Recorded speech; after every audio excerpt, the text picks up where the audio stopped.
This is a HeadGum podcast.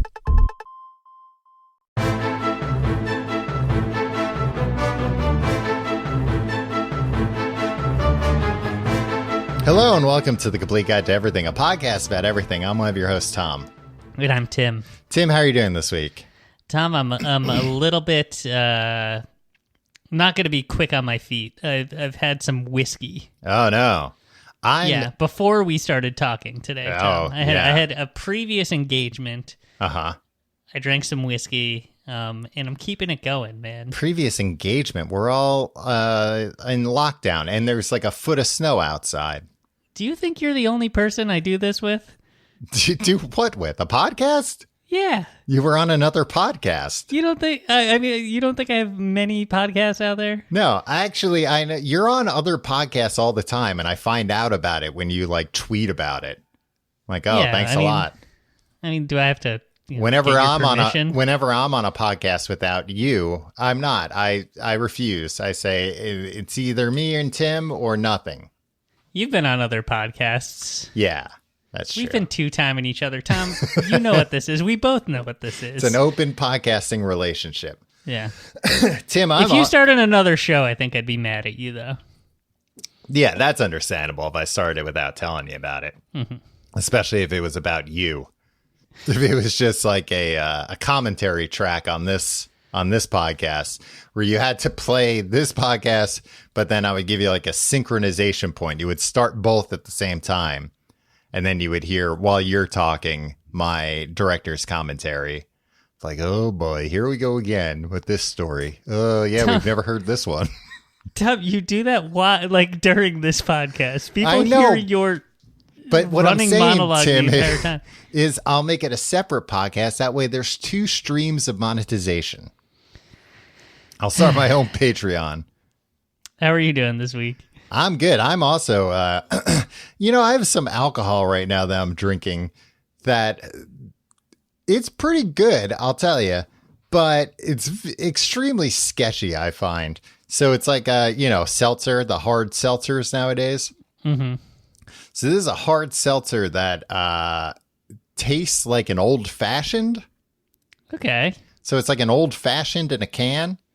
But not like the drinks they have in like England where it's actually liquor. Like over here, you can't sell, I guess, like you can't sell mixed drinks, prepackaged mixed drinks, I think is the rule. Which is strange that England is more lenient on that than we are.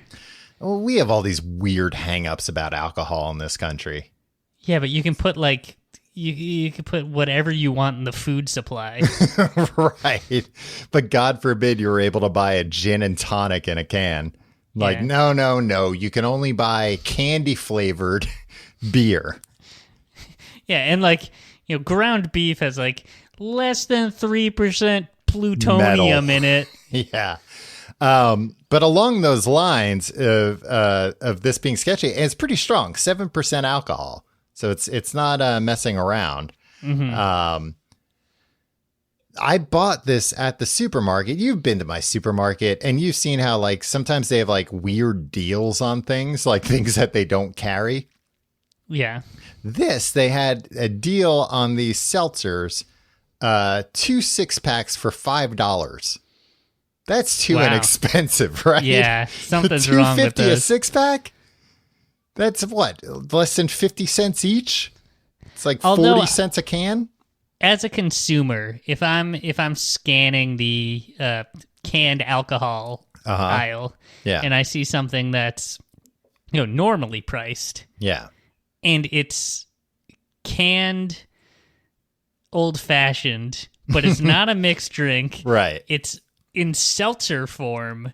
Mm-hmm. I'm just like, this is too confusing to me. There's Bud Light. I'll grab that. Right. Well, I didn't do that. I was like, wow, the seltzer. Well, when you mark it down to 23 cents a can, it was cheaper than the plain seltzer I was buying. It was cheaper than the plane ticket I took to get to the supermarket. Yeah, so I'm considering really stocking up. Well, because the first day I went there, I just got one because I was like, I bet this is a pricing mistake or whatever. And then, oh God, the woman gave me like a hard time when I was like, oh, it said over there that they were, 2 for $5. She's like, oh, and like gets a manager. And you have contempt for the working class, so you were tapping your foot, crossing your arm. It rang up as $13, and I was like, no, it's actually $2.50. And she was like, ugh, like that was like a come on, man, it's only $10. Just let it slide. Did you get her fired? Did you make some phone calls, Tom? No, I just got. I bet you would have liked to, though. I just got the alcohol I wanted at a price that I thought was fair, which is all I'm looking for from any store, to be honest. You're a regular David Sedaris. You're going to be like, I'm making a citizen's firing on you. Yeah, I read about it. You want to explain what that is for the listener? Who Everybody knows about David Sedaris and his recent kerfluffle. Yeah, I only read about it.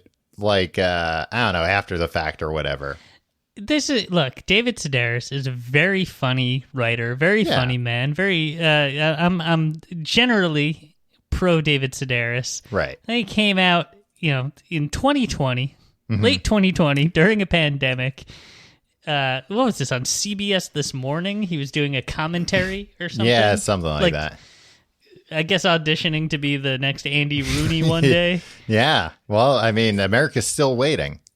He goes out there and he pulls a Tom Reynolds. He goes and they give him 2 minutes. They give him 120 seconds on the air. And what does he do? He uses it to rail against the working class and basically just say like, service employees who don't do exactly what I asked them to do should be fired. I should be able to fire them. He had like a very legitimate complaint. I forget what it was. I'm looking it up, but there were 2 examples. You don't have to look it up, Tom. Okay. So look at me. Eyes up here. All right. Number 1, he went to a health club, a pool, and he started swimming, and the lifeguard said, "You only have like 10 minutes left to swim because I have to go to my parents' house and do laundry." Right, which is ridiculous. Sure, I mean, that's on her. Don't tell him why you're leaving. Just be like, my shift's over. Yeah, that's the thing. And like, I would be miffed if he was miffed that he bought a guest pass to go and do that. Right. I'd be miffed if that happened to me. Yeah, but like, he's got to take that up with the front counter though. Yeah, you don't have to go on national television and rail against somebody He put up a picture of her, if I recall, too, and he doxed her. He gave her home address and her phone number. She was making, $9.50 an hour? And he said, there's a message to all the Sedarites out there. I want my army to descend upon her. Let's make her life hell. Look, it's fine. Like, you can be annoyed with people without trying to get them fired during a pandemic when there's... And also, like, she's a lifeguard.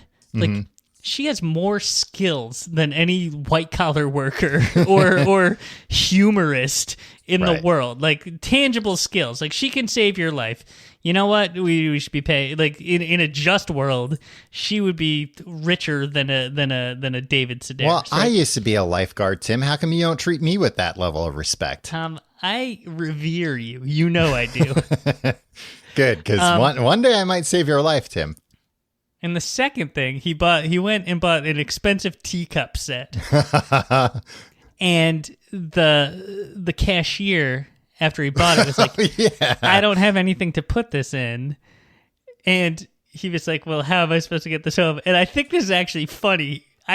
Which is why I think the cashier didn't say this. I think a humorist, his humorist mind, said that the cashier responded, well, I don't know, it's yours. You should figure out how to get it somewhere, which would be actually pretty funny. If I was in line behind him, I'd be like, hey. But basically, again, another probably low-wage worker who wasn't provided the materials with which to do their job to David Sedaris' liking. Look, Tim, he wants to fire them because.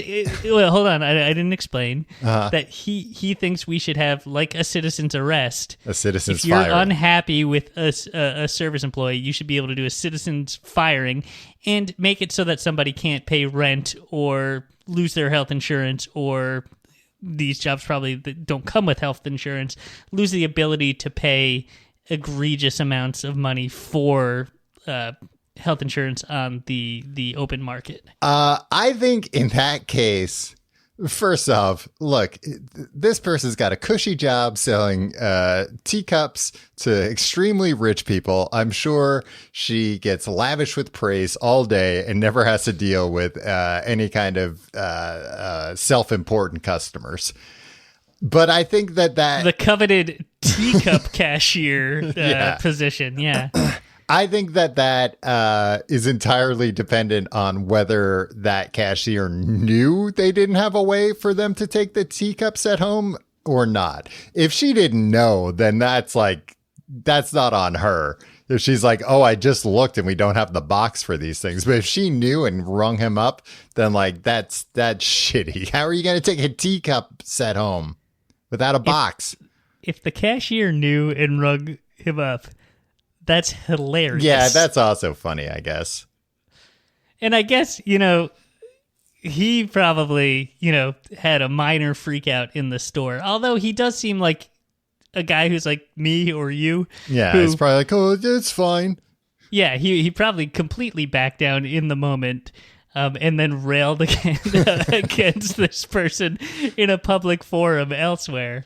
So I bet that cashier, barring an actual citizen's firing, that cashier probably had a pretty good day because she befuddled a rich idiot who was buying a teacup set. Yeah, they didn't fight back, and they had a good laugh about it. I should see what it takes to get on CBS this morning to try out for this new Andy Rooney position. I'm telling you, man, I think Andy Rooney broke American society because everybody's it made it okay to vocalize to just go on TV and complain about minor inconveniences. Yeah, not even go on TV. I think people tuned into the most the authoritative news program, 60 Minutes every week. And then at the end, it's like, and now a man who's going to complain about some bullshit, and people will be like, yeah, I'm justified about complaining about some bullshit in my everyday life. And just being if this wasn't important, crank. They wouldn't put it on the news. Yeah, so I'm totally justified doing the same thing. Why did we start talking about David Sedaris? Because me being in the store about the drinks. No, his drinks are too cheap. That's my my take. Oh, but yeah, so I bought one the first day I saw it, and then the next day it's like, I should see if they have any left, and they had 4 times as many now. So yeah, jackpot, baby. Gonna stock up. This is gonna be Tom, what? If the vaccine comes, it is coming. I know, but if it's actually delivered, the news came out today that there's millions of doses that the federal government hasn't allocated for it. Oh, so, the federal government's running smooth, Tim. But if it's distributed in a timely fashion, you stock up on those gross seltzer old fashions.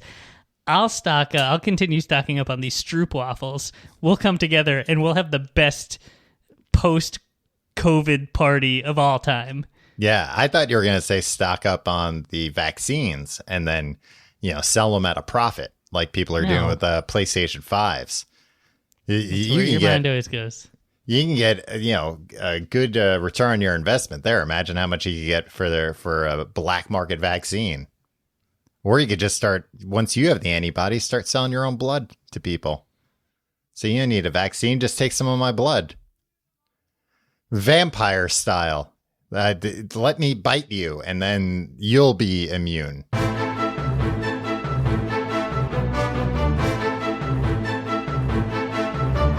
Tom, 'tis the season, right? For giving. Nope. Receiving. Candles in the window. Candles Shadows. in the wind. Shadows painting the ceiling. Gazing at the fire glow. Feeling that gingerbread feeling. This isn't copyrighted, what you're reciting, is it? precious moments, special people, happy faces I can see. Somewhere in my memory, Christmas joys all around me. Wow, beautiful. Living in my memory. All of the music, all of the magic, all of the family home here with me. Wow. Truly beautiful. A new Christmas tradition has just been born. Listening to Tim sing part of the Home Alone song a cappella. Somewhere in my memory, Tom. Who's by John Williams? And that's him singing it on the soundtrack? No, it's a children's choir. But he's leading the children's choir, right? In falsetto? Isn't that always the conductor's prerogative if they choose? Yeah, it's classic conductor's prerogative. Yeah. Tim, this week we're talking about Home Alone. Somehow we've never done an episode about Home Alone. We did an episode about Home Alone 2 a long time ago. Well, the thing is, I was coming in hot with a theory about Home Alone 2, essentially why it doesn't work. Wow. But now, we're all positive. We're a positivity podcast now. Right, Tom. right. And Home Alone is a perfect movie. What was your theory on why Home Alone 2 doesn't work? Because he's not at home? No, because Kevin starts out the movie as an unsympathetic character. Right. You know, and we'll talk about this, but in Home Alone 1, he's getting shit on left and right. Mm-hmm. Home Alone 2, he's a little stinker. And the reason he gets separated is because freaking, like, he's being a jerk.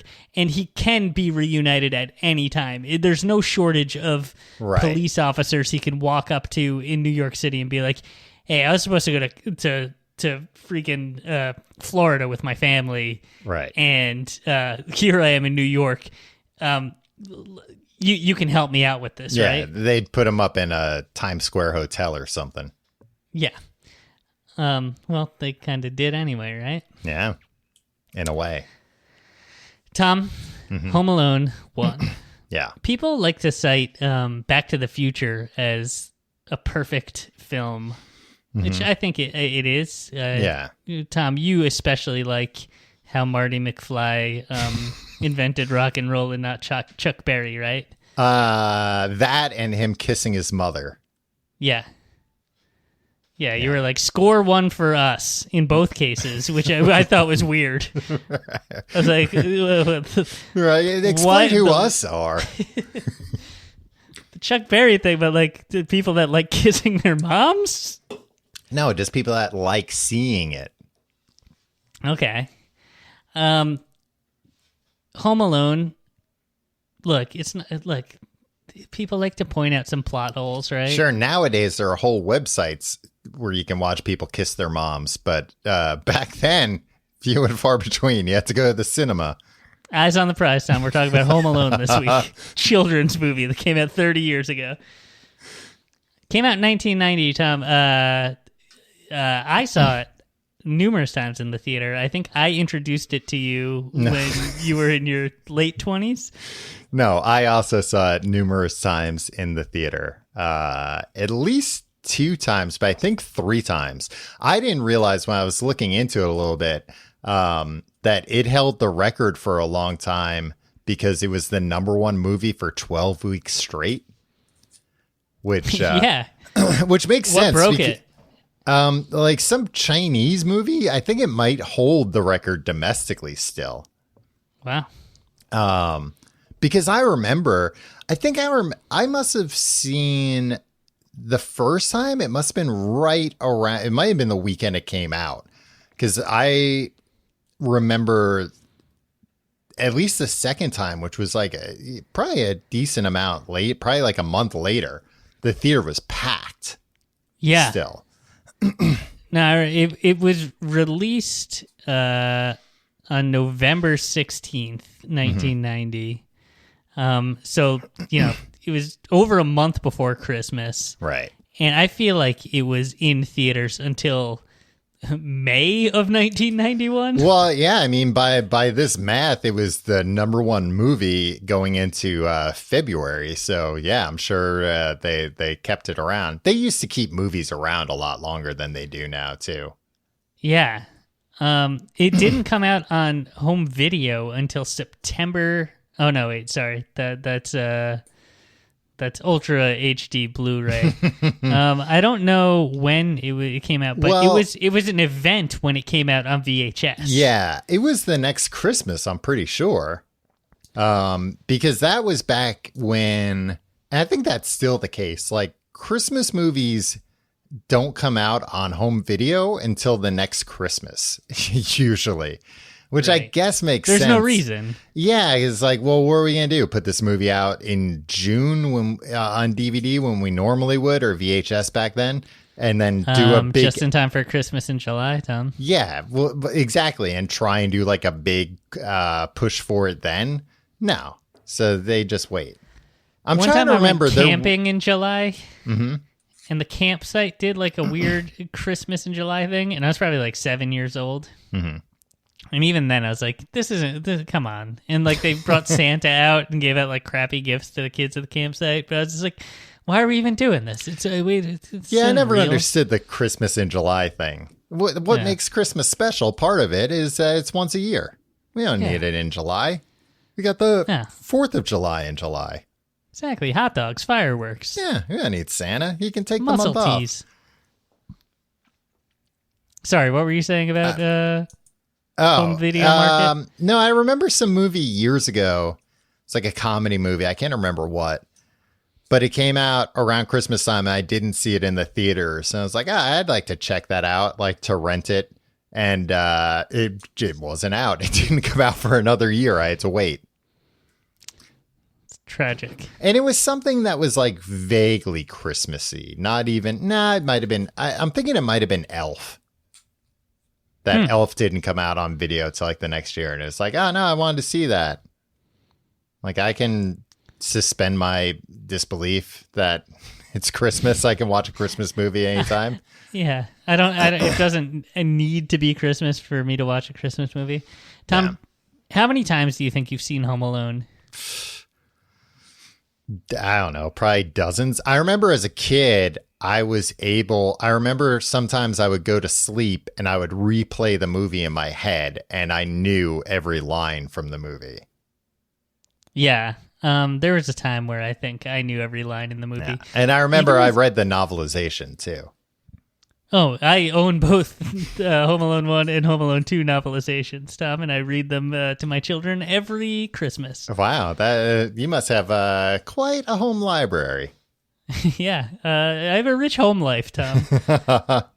I still, like, this is the one thing that, like, this is the way in which I'm damaged, I think. Where, like, right. Well, you go first, and then I can tell you what I think. Tom, save this for your commentary podcast. You're right. I saw the Star Wars movies when I was a kid, and I was like, okay. No, you didn't, Tim. They came out before you were born. Yeah, but they were around when I was a kid. Oh, yeah, okay. Like, when I was a child, I saw them. Yeah. And I was like, yeah, these movies are pretty good. I saw the Indiana Jones movies. Like, all the Home Alone is the one that, like, in adulthood, I'm like, don't mess with Home Alone. How dare you? Like, I went and saw it at Lincoln Center with the New York Philharmonic playing as a full adult. And I got there and I was like, what are all these kids doing here to watch Home Alone? They better keep their mouths shut. And you were listening for... if you heard a hint of one flat note from that Philharmonic, you were going to lose your mind. Tom, that was wild. It was sold out. Like Avery Fisher Hall, I think. Like, over 1,000 seats. Like it's where it's completely packed, and a lot of kids watching the sequence at the end of the movie where they're going through the House of Horrors, all the booby traps. It was mayhem. It was just like, it was half kids. It was 500 kids just like screaming, losing their shit, just laughing, and all the adults who are like remember it fondly as well. It was like the most joyful experience I've ever had in my life. Wow. They should fill up stadiums and show. I think they should do that like, I don't know, 3 days before Election Day in all presidential elections from now on. We'll all get together fill up a stadium and watch Home Alone. Yeah, everybody, because I think it would promote camaraderie. And why? How would that affect the election? I think, everybody would decide not to vote. Like, no, let's just all. No, with so much vitriol and stress. Mm-hmm. I'm thinking back to like the most, stressful month probably in modern America in history was probably October 2020, right? Mm-hmm. Yeah. Where like everything's falling apart. We get everybody together.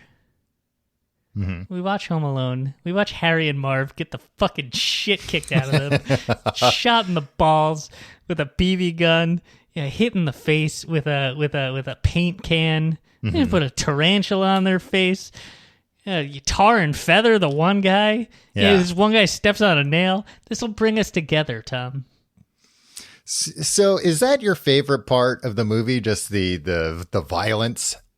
When I was a kid, yes. Yeah. As an adult, yes. Do you know my mom doesn't like her stance on Home Alone is this. I don't like that movie. It's too chaotic. It's too messy. Yeah, I mean, it is. I don't like all that chaos. It is a lot of chaos. He might save his home, but I think he ruined the floors, at least in a few of those rooms. I don't know. It looked all right. He cleaned up pretty quickly. We're getting ahead of ourselves. Yeah. But as an adult now, Tom, I appreciate. I used to appreciate, first when I was real little, I really liked the violence. Right. It's one of the cartoon. Best. Yeah, I was gonna say it's one of the best live action portrayals of cartoon violence. Yeah, it turns into Looney Tunes for 20 minutes, and it's great. But then, after that, after like the sugar high of that wore off, I was really into the oh man, being a kid and being home alone would be so much fun. Like before the danger comes into it. And this is my problem with the Harry Potter books that you always make fun of me. I feel like they throw Harry Potter into danger when you're still trying to figure out the magic of Hogwarts in a normal year. Right? Where Kevin gets to enjoy like the kid fantasy of being home alone. Yeah, no parents, no rules. And you get like a good 25, 35 minutes of that in the movie. Yeah. Yeah, of just him fucking around, ordering pizzas and watching bad R-rated movies. Which he picked the lamest R-rated movie to watch in history. Oh yeah, no rules. I'm gonna watch some old black and white gangster movie. Yeah, it's not a real movie. You know that. Of course, Angels with Filthy Souls. But I remember even as a kid thinking, like, oh, there are no black and white movies with like cursing and like, why isn't this guy watching Arnold Schwarzenegger's Commando or Total Recall or something? Yeah, that's what a kid would be into. A kid's not gonna want to watch some black and white, noir detective thing. It's 1990, right? You can use the telephone and get one of those dirty movie channels unscrambled, right? Yeah, probably. I mean, they seem like the kind of family that, probably had a nice cable package. I mean, we would do that when I was a kid. At one point, probably not that much older than Kevin, like 12 or 13, we realized when we were over like friends' houses and their parents weren't home that we could call up the cable company and order Playboy TV or whatever, and they don't check anything. They're like, well, the phone call came from the house that's, on record. So like, okay. And, we would do this without the kid who lived there knowing this and then being very upset because obviously that's going to show up on the bill one day. The operator was like, this is obviously an adult calling because they identified themselves as the father. Right. Well, I mean, probably at that age, they were like, yeah, this sounds like an adult woman, I guess. So, yeah, we'll let it go through.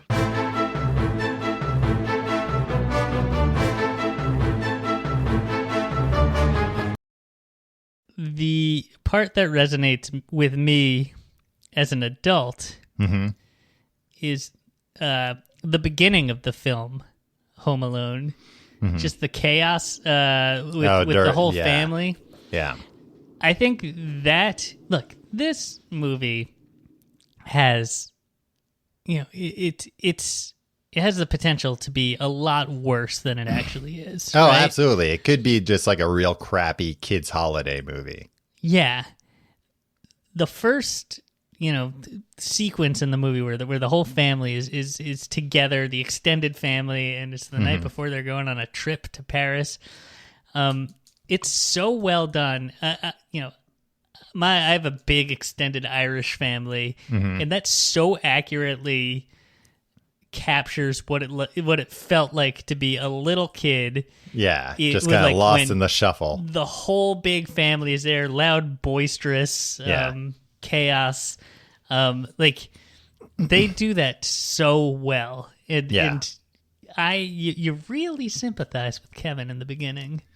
Yeah, it's hard to portray chaos on film, I think, or I think it's harder than you would assume. To kind of keep that like level of chaos up the way that they do. There's a lot of coordination where like everybody's moving all the time and talking all the time. Is it controversial to you at all that the pizza that they order is not Chicago style? No. Because I don't think it's feasible to feed 20 plus people to feed children Chicago style pizza. Well, yeah. Child services would show up. Exactly. But I don't think you get pizzas in that situation because it's like you get a lot of something. Yeah. It's simple and it feeds a lot of people, and you don't have to take order. Like deep dish pizza is just like. Also, these people have to wake up the next morning for a flight. Right. Well, they're eating a bunch of deep dish pizza. Yeah, then they definitely would have missed their flight. I was always surprised that they didn't order more cheese pizzas in that situation. But I remember being a kid, and maybe not with pizza, but with other things where it's like, no, I just want plain. I just want this plain. Why does this food that I'm being offered have something on it that I don't like? I don't think I was ever offered anything other than plain pizza before I was, 8 years old. I remember a lot of situations where sausage pizza was the pizza in play, and I was never a fan of that as a kid. Pepperoni pizza, sure. Yeah, well, that's because the Ninja Turtles ate that. Exactly. Even though I'm kind of surprised because one of my earliest memories is this super, super, super vivid memory of me. I must have been like 3 years old, running into my parents' bedroom one night and vomiting all over their bed. And the vomit was Kool-Aid and whole pepperonis that I had swallowed while I was eating pizza.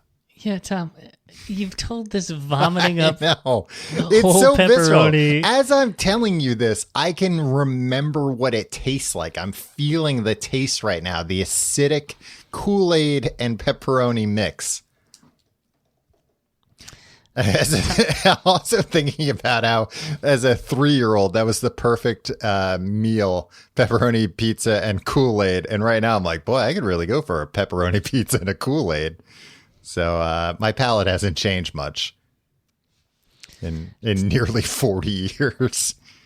That's not surprising. Not a lot about you has changed. No, I would still run into somebody's room and vomit if I wasn't feeling well.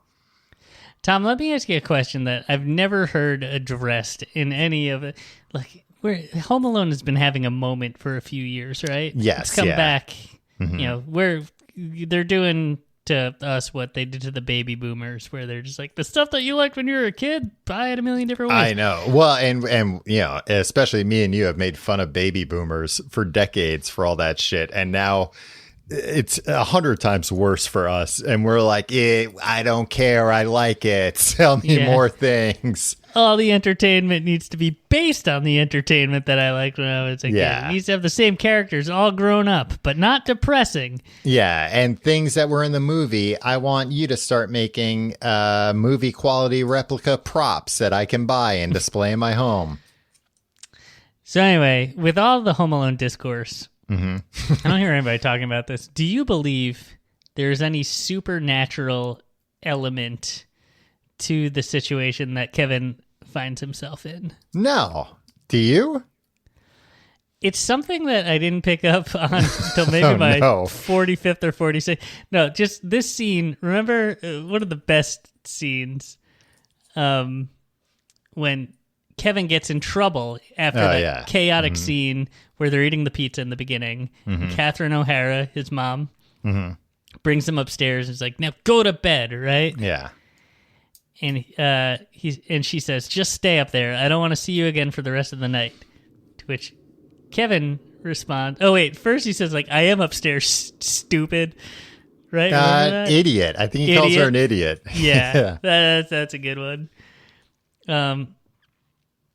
But he says, I don't want to see you again for the rest of my whole life, and I don't want to see anybody else either. Yeah. And his mom says, I hope you don't mean that. You'd feel pretty sad if you woke up tomorrow morning and you didn't have a family. No, I wouldn't. Then say it again. Maybe it'll happen. I hope I never see any of you jerks again. And he goes upstairs, and they have a voice over his head. He said, I wish they would all just disappear. Yeah. And then there's this whole sequence of like the power going out, and the wind blows in, and it's kind of like, you know, he made a wish, right? And then nature or the universe was making that come true. Yeah, the way that it's sequenced really makes you think that like maybe there's a higher power involved in this. Yeah, they do a good job, I think, of not leaning into that.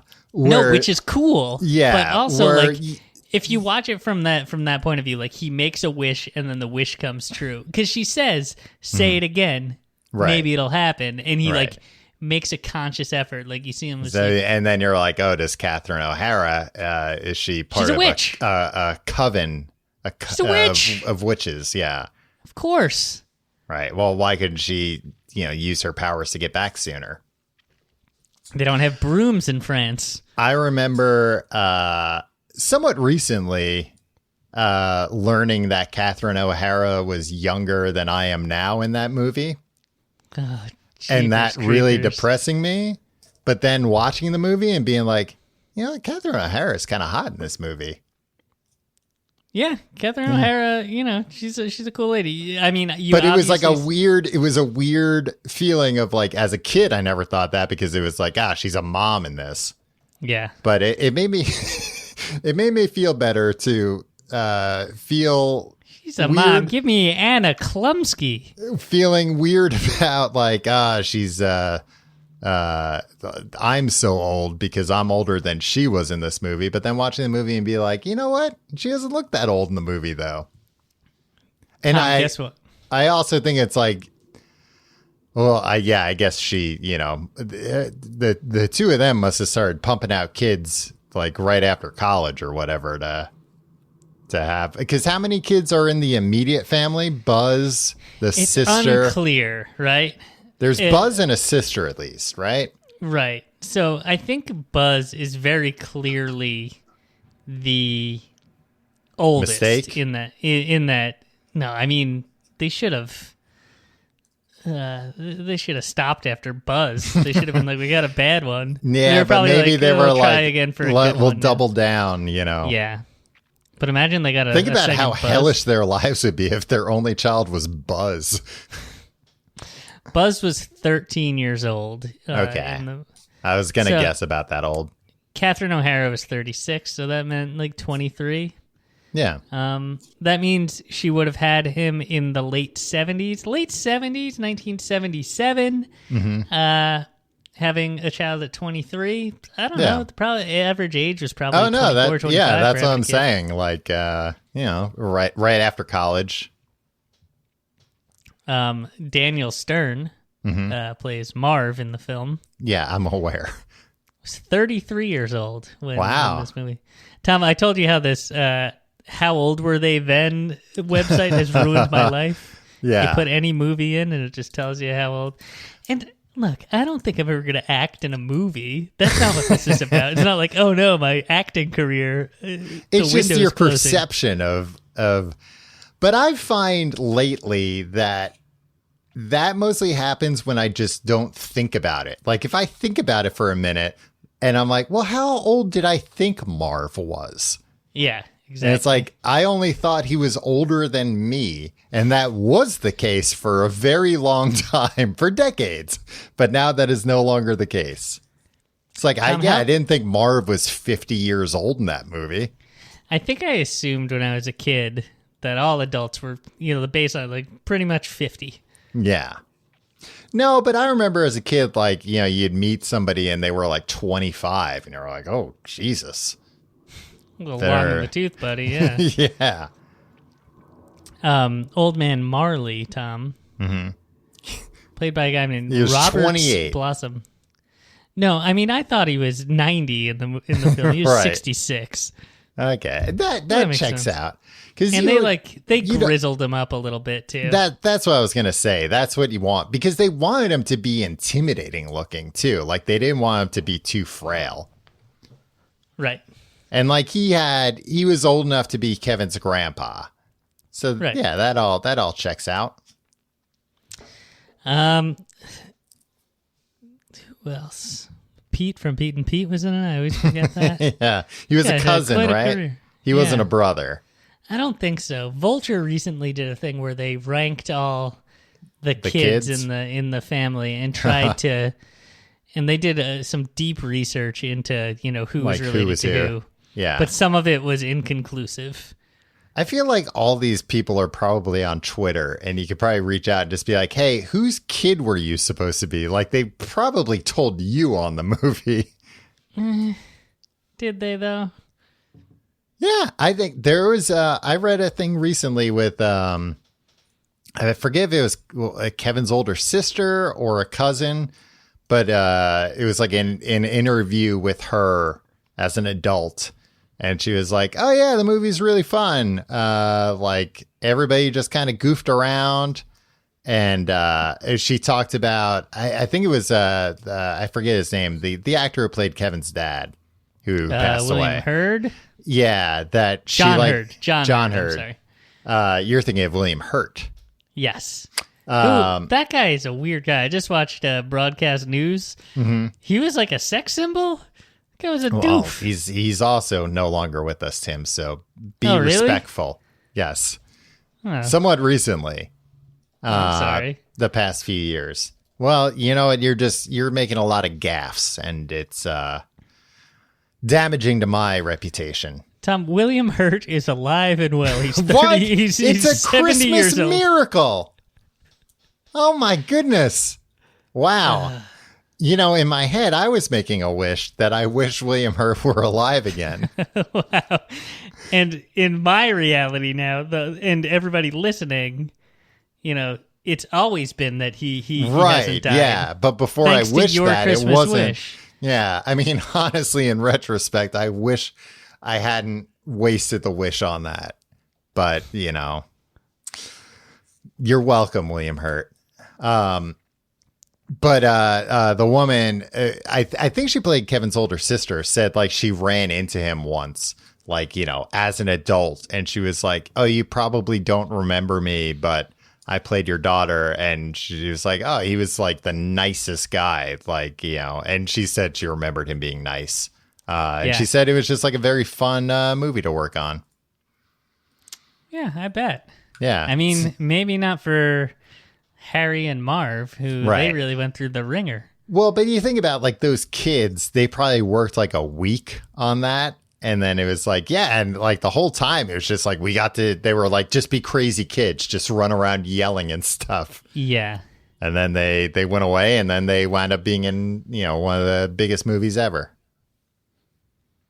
Elvis was in it too. People say that. In the scene where Catherine O'Hara meets up with John Candy, which, geez, heavy. Like, people think of this as a kids movie, and then it's got the two of comedy's biggest heavy hitters. Right, two of the biggest Second City stars.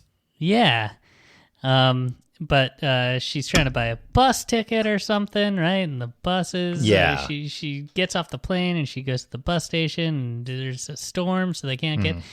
And waiting in line behind is a guy that like looks like a heavier version of Elvis. Yeah, like how old he would be if he hadn't died. I feel like they were trying to do a 3 minute a baby thing with this. Where it's like, there was a ghost in that movie. It's like, Elvis came, was never dead and decided to be an extra in a movie. Right. That's how he's making his living. Urban legends in the late 80s, early 90s were really weird. Yeah. Yeah. He does look like him a bit, but under what circumstances would any of that make sense? Oh, where do you want me for this scene? You know what I think is really strange is that, like, it was a given. It was such a comedic trope in every sitcom and every stand-up act and everything. Oh, to have, like, Elvis be alive? Yeah. Yeah. I bet you ask anybody under 30 about that, and they have no idea about it. Yeah, the whole Elvis is still alive thing really went away once he didn't somehow reveal himself, and now it's like, well, if he were still alive, he'd be an old man. Yeah, he'd probably or he be would have anyway. died already. Yeah. It's always weird to me too with conspiracy theories like that. And actually, to go back to the same thing with Michael Jackson, the people that think he's still alive, where it's like, I don't know. By all public appearances, this person had an incredibly unhealthy lifestyle that should have killed them decades ago. I don't buy that this person of all people would fake their death and then be like, okay, well, now that I faked my death, no more drugs for me, thanks. I need to live a clean, healthy life. I know I couldn't do it while I was myself, but... Well, I guess that's part of it. People claim like, oh, they had to escape their fame and then they were able to put those trappings behind them. But the thing about both Elvis and Michael Jackson is they had already escaped their fame and they were trying desperately to claw back their fame. Yeah, that's true.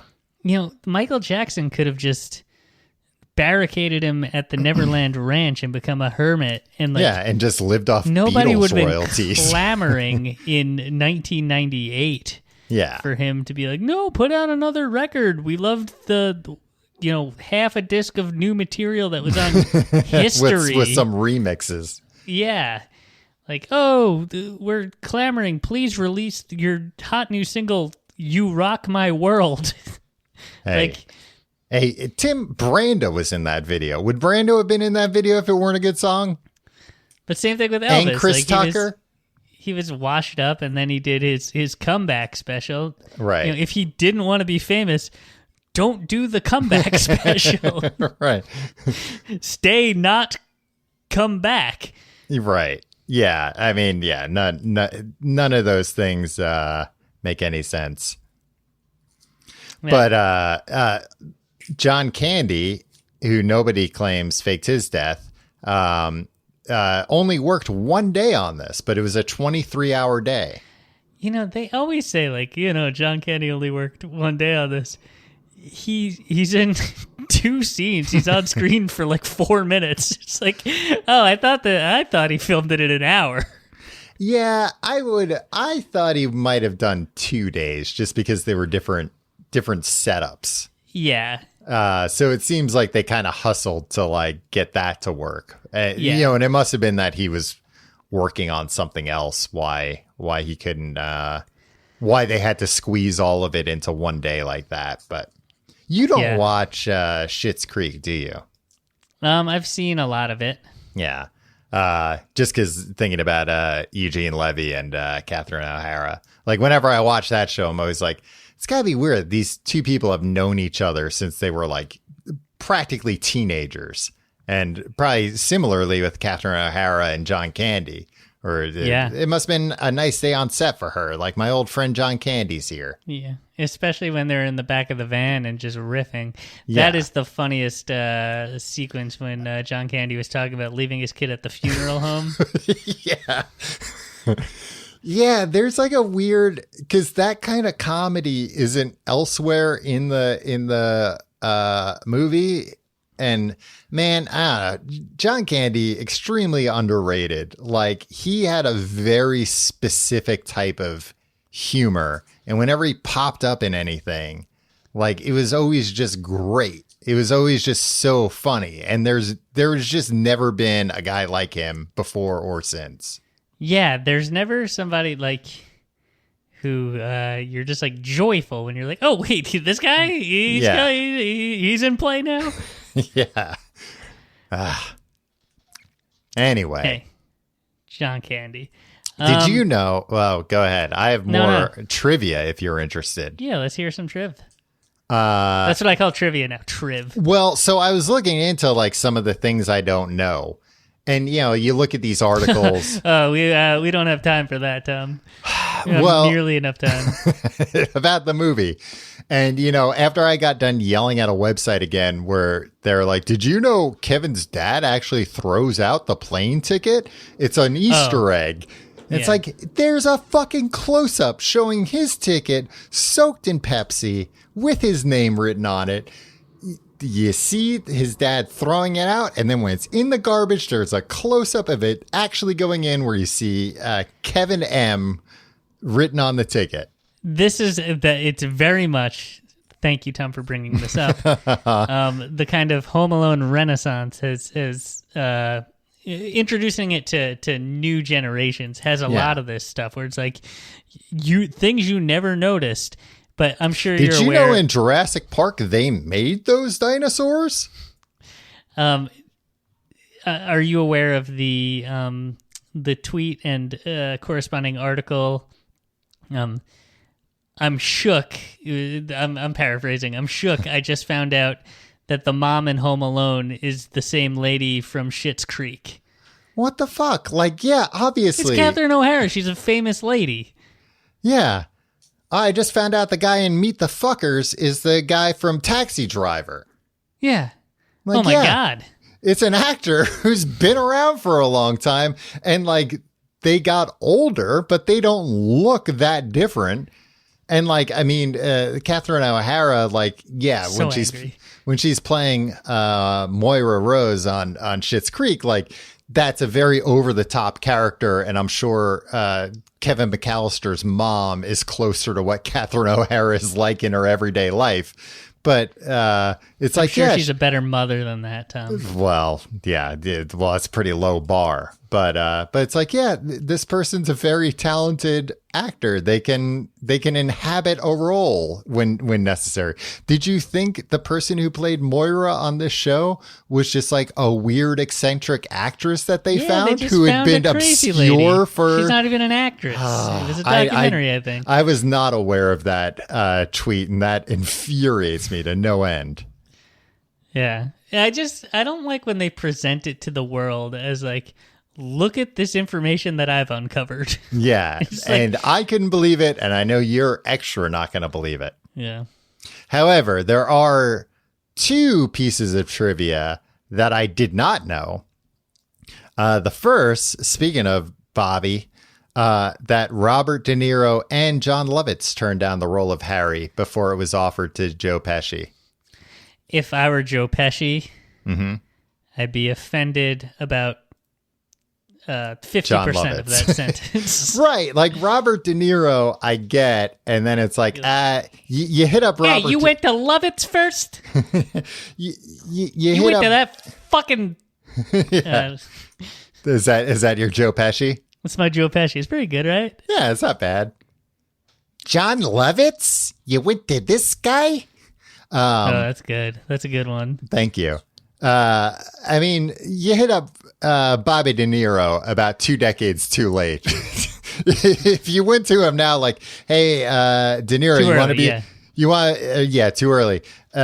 You want to be in Home Alone 6? You'd be like, yeah, well, we'll offer you. I'm in. I'll do it. Whatever. I've got to make sure I've got room in my schedule to fit The War with Grandpa 2 in, but otherwise I'm free for Home Alone 6. So they were on the right track, and like maybe De Niro would have hit his like comedy section of his career earlier if that had happened. But John Lovitz, like, no, it's like De Niro and Pesci. I mean, it's like, yeah, we'll ask the 2 guys from Goodfellas if they want to come and play like a very intimidating guy. Robber, because that was the thing. And, he was intimidating, but not like, he was still a goofball. Joe Pesci? Yeah. Yeah. Well, but I mean, there are stories of, of course, about like Joe Pesci bit Macaulay Culkin's finger so hard in rehearsal that he drew blood, and that he avoided Macaulay Culkin on set because he wanted to like genuinely scare him. Yeah. So like cool. he went a little method on it. And, that's what you want in a kid's movie. You want that little element of danger where you're like a little bit afraid of Joe Pesci's character, where you're like, especially like towards the end, you're like, he's getting so mad.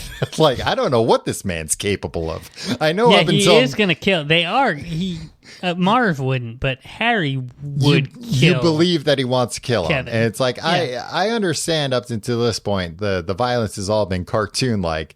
But I would also not be surprised if the movie ends with just like, Joe Pesci just stabbing him to death with an ice pick or a shard of glass he finds. Tom, I got to say, that would have surprised me if this movie ended with the 8-year-old getting stabbed. Brutally murdered. But, Tom, if some little piece of shit burned my head with a blowtorch, I'd murder a kid over that. Yeah. What jury would convict you? You would have had, probably moments to live after that happened anyway. So you might as well.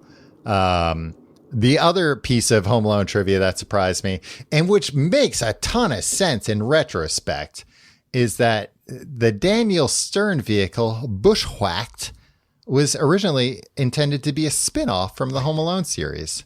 Tom, I read this recently as well. And nobody knows nobody listening is like you and I who saw Bushwhacked in theaters in 1993. You know what? I didn't see it in theaters. I don't know if I even I might have seen like pieces of it on HBO or whatever. But I do remember watching the commercials and thinking like, is he playing Marv in this movie? He's certainly suffering a lot of the same kind of indignities Marv did.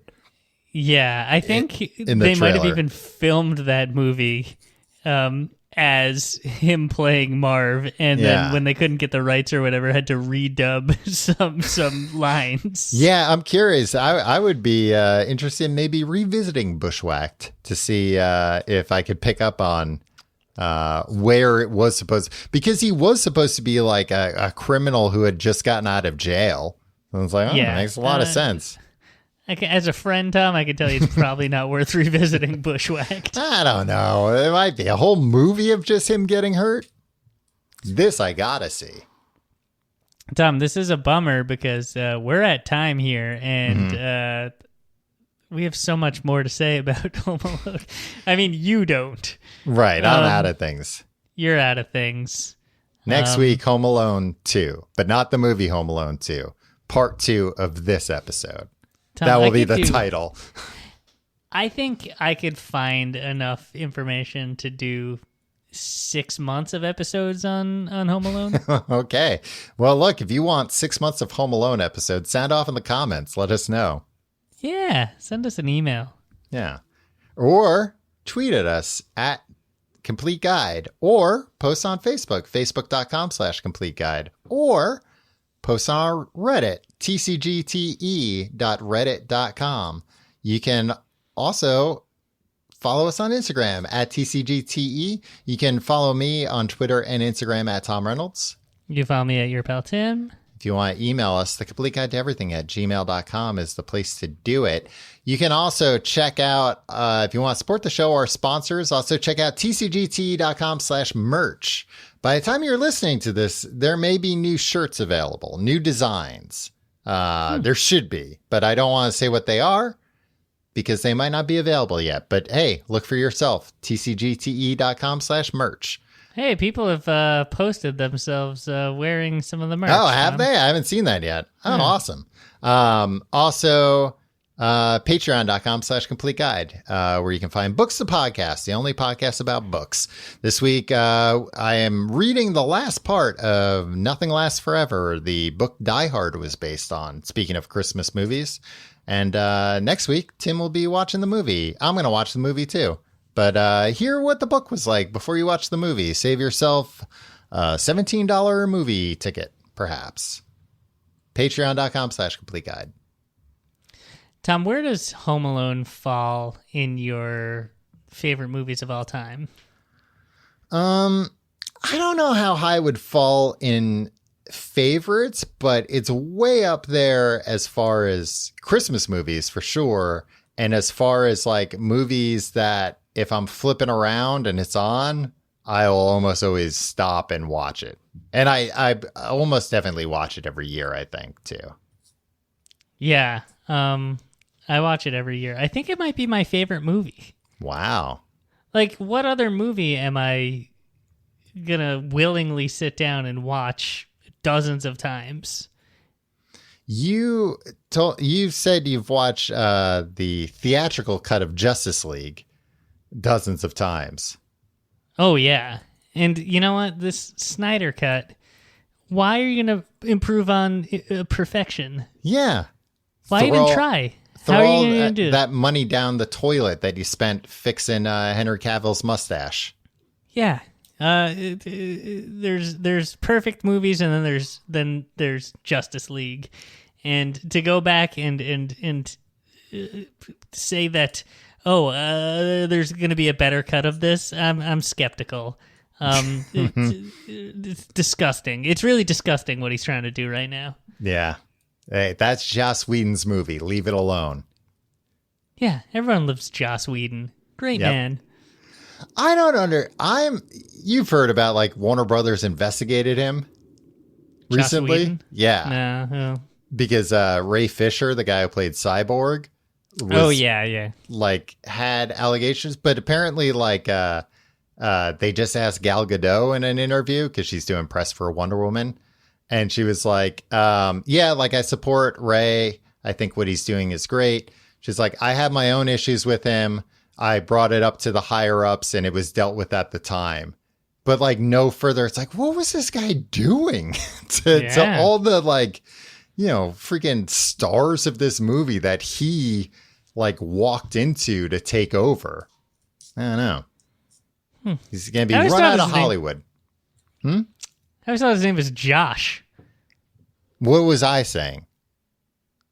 I think you were saying Josh. Okay, yeah, because I think that's his name, Josh Whedon. Mm-hmm. Josh Wheaton. Josh Wheaton. Yeah, a great man. And an author. We'll see you next week.